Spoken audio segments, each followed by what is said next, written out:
Hey everybody, this is Dr. Lori Langdon again, board certified pediatrician, mom to 6 and grandmother to 2, here today with an update from the American Academy of Pediatrics published in the October edition of the Pediatrics Journal regarding the use of all-terrain vehicles or ATVs. So these first started being developed in the 1970s, and since then there have been many studies done on the mechanism of injury in various sorts of fatalities, injuries, the crash mechanisms, all sorts of things like that. And so many numbers have been accumulated through the years, and the Consumer Product and Safety Commission has kept records on all of these fatalities. And from 1982 to 2015, for children under the age of 16, there were more than 3,000 deaths and nearly a million emergency department visits for significant injuries. So after evaluating all the numbers and the data and the studies, it is felt that ATVs, the use of ATVs in children under 16 is definitely not recommended and is a threat to health and safety of children.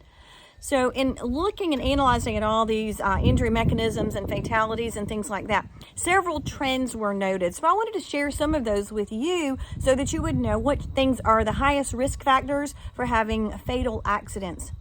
The biggest one is just the age under 16. We believe that children are not as able to control the vehicle.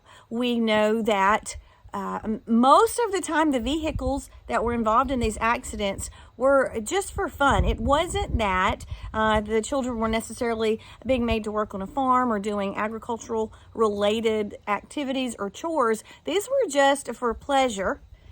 Most of the time, I think it was, I'll check.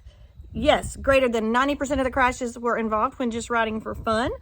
And more than 90% of deaths and injuries in children less than 16 years old were on adult-sized ATVs. So they do come in different sizes, and obviously the adult sizes could be harder to operate, to maneuver, would be heavier. Many of the deaths are from rollover accidents, and the child suffers suffocation or crushing injury to the chest because of the weight of the vehicle on top of them. And several other risk factors were realized when the numbers were analyzed. So having the wrong sized vehicle that didn't fit the child, age under 16, not wearing a helmet. Helmet use can decrease the risk of fatal brain injury by 40% and decrease the risk of non-fatal traumatic brain injury by 60%. Oh, one of the biggest ones was riding on the road. ATVs are not designed for use on a public road. They should never be used there. Additional risk factors are passengers. 25% of the fatalities involved a passenger. And that doesn't just mean that the passenger only was the one that passed away. Something about having a passenger on an ATV that's designed for a single rider completely throws things off. There are more back rollover injuries. The driver could be distracted. The center of gravity is thrown off. So never, ever have passengers on an ATV that is designed for a single rider. Another risk factor is driving at night.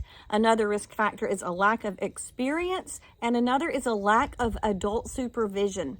So if you do make the decision, and it should be a decision, not an accident, not a, I wasn't sure, but maybe we'll just let them do it to hush them up. If you make the decision to allow your child who is less than 16 years old to be on an all-terrain vehicle, you need to know about these risk factors and just understand what a risk you're taking with your child's life. They should always have on a helmet. The machine should match their size. They should not have a passenger. They should not drive at night. They should not be impaired. They should never be on the road. The other thing I wanted to mention is sometimes these tragedies occurred when children were visiting someone else and their own parent did not even realize that they would be on an ATV. So please do take care if your child's going to a sleepover or a party or something like that with another child, that you know if this is going to be an issue at that sleepover or that other child's house.